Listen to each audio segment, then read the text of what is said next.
Friends, അപ്പോൾ നമുക്ക് ഇന്ന് GK കുറച്ച് പഠിക്കാം. സംസ്ഥാന പുനഃസംഘടനാ കമ്മീഷനിൽ അംഗമായ മലയാളി സർദാർ KM പണിക്കർ. ഹിന്ദു വിധവ പുനർവിവാഹത്തിനു വേണ്ടി പ്രവർത്തിച്ച സാമൂഹ്യ പരിഷ്കർത്താവ് ഈശ്വരചന്ദ്ര വിദ്യാസാഗർ. കിഫ്ബി ബോർഡിൻ്റെ ചെയർപേഴ്സൺ മുഖ്യമന്ത്രി. കല്ലുമാല സമരം നടന്നത് പെരിനാട് 1915. ഇന്ത്യയിൽ ഏറ്റവും ഉയരം കൂടിയ ദേശീയ പതാക സ്തംഭം സ്ഥാപിച്ചിരിക്കുന്നത് എവിടെ? അട്ടാരി.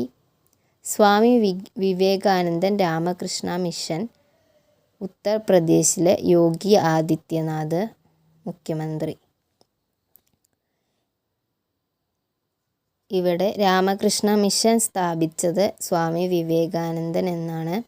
കേരളത്തിലെ ഏറ്റവും വലിയ ഭൂഗർഭ വൈദ്യുത നിലയം മൂലമറ്റം.